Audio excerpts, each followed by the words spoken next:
জমজমের পানিতে একটি দোয়া পড়ে ওই পানিটা যদি আপনাদের সন্তানকে খাওয়ান, তাহলে সন্তানের মেধা প্রখর হবে, ভালো হবে। অনেক সময় দেখা যায় যে অনেক বাচ্চা এমন থাকে যাদের মেধাটা খুব একটা ভালো না, মানে পড়ে হয়তো মনে থাকে না, পড়তে গেলে ভুলে যায়, পড়ায় মন বসে না, কিংবা পড়ছে অনেকক্ষণ ধরে কিন্তু মুখস্থ হচ্ছে না। তো যাদের মেধাটা কম, আপনারা যদি চান যে আপনার সন্তানের মেধা বৃদ্ধি পাক, তাহলে আপনারা এই আমলটি এই জমজমের পানির মধ্যে এই দোয়াটি পড়ে ইনশাআল্লাহ তাআলা খাওয়াবেন। ইমাম ইবনে হাজার আসকালানি রাহিমাহুল্লাহ একজন বিশ্ববিখ্যাত হাদিস বিশারদ। আমরা যদি কেউ হাদিস পড়তে চাই, বলতে চাই, তার সিলসিলা বাদ দিয়ে সম্ভব না, মানে এত বড় একজন ব্যক্তিত্ব। ইমাম ইবনে হাজার আসকালানি রাহিমাহুল্লাহ তিনি আল্লাহর কাছে চাইতেন যে ইমাম জাহাবির মতো যেন তার মেধা হয়।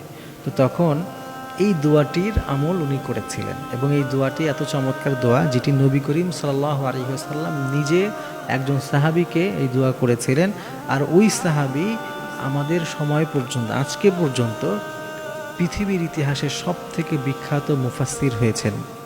সুবহানাল্লাহ, তাকে আল্লাহ তাআলা এত মেধা দিয়েছিলেন। তো এই দোয়াটা আমরা জমজম পানির মধ্যে পড়ে ফু দিব। জমজম পানির পানি এটা এমন একটা পানি, এই পানিটা যে নিয়ত করে খাবে ইনশাআল্লাহ তাআলা আল্লাহ তাকে তার সেই নিয়তটা কবুল করবেন। এই পানিটা এত বরকত আল্লাহ তাআলা রেখেছেন।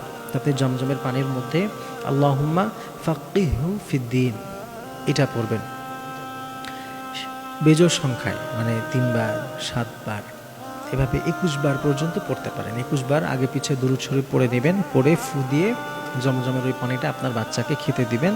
পশ্চিম দিকে বা আমাদের যে যার যেখানে কেবলা হয়, কেবলার দিকে তাকিয়ে দাঁড়িয়ে সেই পানিটা পান করবে।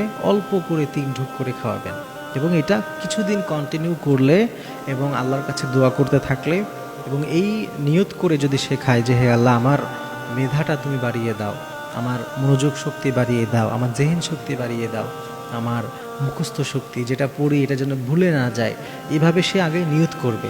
এরপরে কিবলার দিকে তাকিয়ে, কিবলার দিকে দাঁড়িয়ে, মুখ করে দাঁড়িয়ে 3 ঢোক এই জমজমের পানি পান করবে। এটা কিছুদিন নিয়মিত করলে ইনশাআল্লাহ তাআলা আপনাদের বাচ্চার